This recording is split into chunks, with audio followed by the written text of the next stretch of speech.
What's up guys, Tim here from Audio Tutor. Today we're talking about automation and I've got an awesome quick tip for you, an Audio Tutor awesome advanced tip. I don't know, we're going to put that in text, big bold text, and it's going to be there in 3, 2, 1. Oh, beautiful. That is just great. So I have this advanced tip for you. Now, automation, if you don't know what automation is, we're going to be doing future videos on it. Automation is such a vital part of any mix, and I can assure you that any professional mix you're listening to on the radio, on Spotify, iTunes, whatever, will have some form of automation in there, whether it is on every single recorded track in that project or just some of them, or maybe they're automating some of the reverb or some of those effects plugins, or even doing automation on the mix bus. There will be automation in any professional mix. It's that secret sauce that takes things to the next level into the professional domain.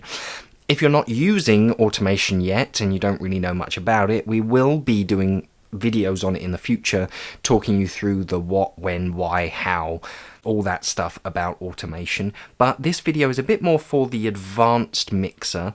If you are already using automation, then you probably know that it can sometimes get a bit tedious.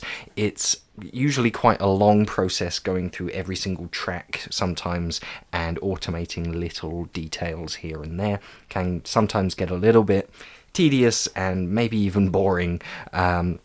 But we all know how vital it is. So I've got an advanced tip for you today to speed up your workflow and also to achieve a much more natural sound in your automation. So let's get started. Today we are working in Logic Pro X.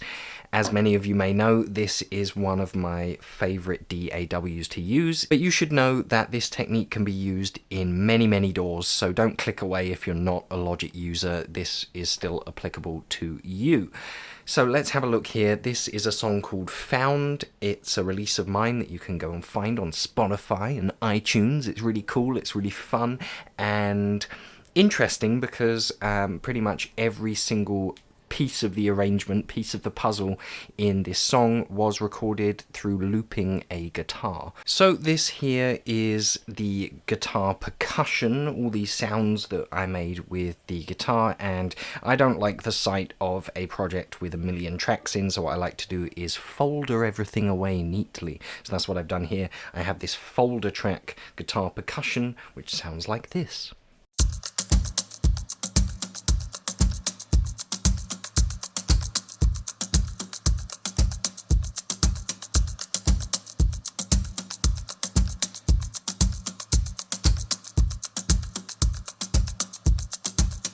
A very typical thing you might be doing in automation is looking at volume. You might want to turn things down, turn things back up again. And the traditional way of doing that would be to open up your automation pane here, like this, and volume comes up here and you draw things in like this. Right, so we're at -2, and maybe we want to come down a bit here, and then we want to come up a bit there, and then we want to go up a bit here and come down a bit over here. Right, now that's fine, but something you may notice if we zoom in is we're going from -2 down to -13 here, but we're going directly from -2 to -13. It's a direct, non-stop, no stopping, no getting off for sandwiches kind of journey. And that's not very natural. It's kind of mechanical and maybe even a bit boring. Not very natural. So what we got to do then is we've got to go into our tools maybe, and we've got to, in Logic here, we've got the automation curve tool, and then we grab that and we start curving away to make things sound a bit more natural. Oh, we're doing a snaky thing here. Wonderful. Let's go on to the next one and do some curving there. And this is so tedious. So tediously boring, and imagine if you had to do this on like 30 tracks. How boring. You will get bored of automation and you'll start thinking, does it need automation? It does need automation, you're just getting bored. So that's what this tip is all about. Let's zoom out here, and we're going to have to change our tool back here, there we go, and delete this. A much quicker way of doing this is this feature that many DAWs have over here you see this green button that says read, and what that means, you've got one here and one over here in the mixing pane here. What that means is it's reading your automation. Now if we change that to touch, it turns a sort of yellowy orange, and what it's going to do now is as you play the song, it's going to record your performance. It's going to record and remember and note down your performance of your automation, whatever automation you're doing. It's a much quicker way of working, so let's try it out with our fader here.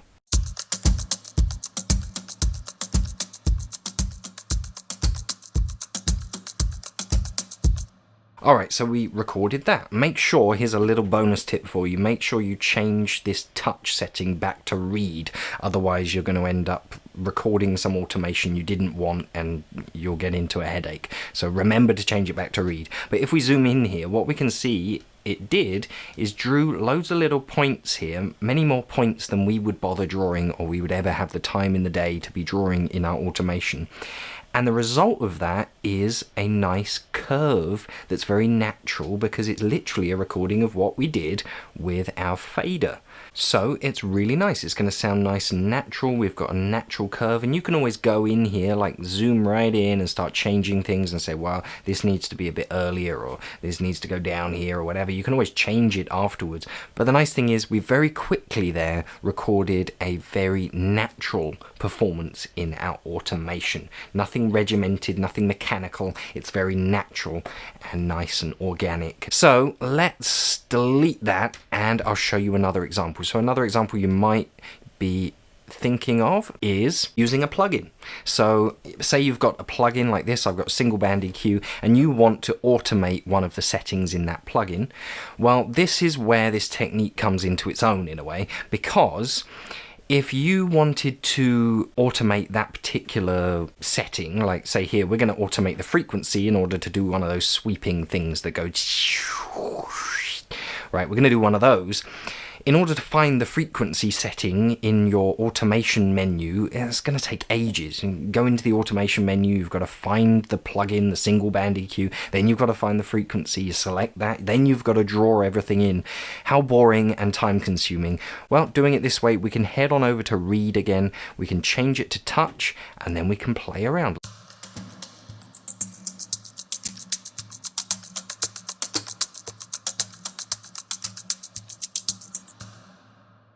Nice. So there you go, it's recorded it nice and quickly, and again it's a nice natural performance. Look how many points it has, way more than you would ever bother to draw in yourself, and it makes for a much more natural performance. So you've saved time and you've got a natural performance there. One more example here, maybe you want to bring in a plugin at a certain time, or the opposite, maybe you want to bypass it at a certain time. That's something we often do with automation, or sometimes this just speeds things up a bit because it takes time to go into your automation menu.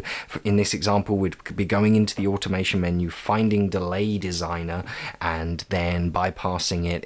It's time we don't need to be spending. Instead, we open the plugin like so. Let's listen to what we're doing with it. I mean, I just chose a preset here, this radar delay.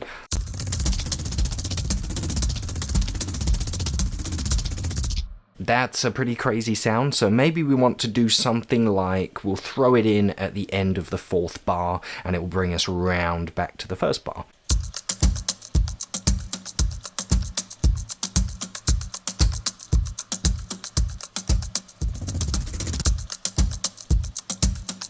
Well, that sounded pretty awesome, kind of like the helicopter going by at the opportune moment.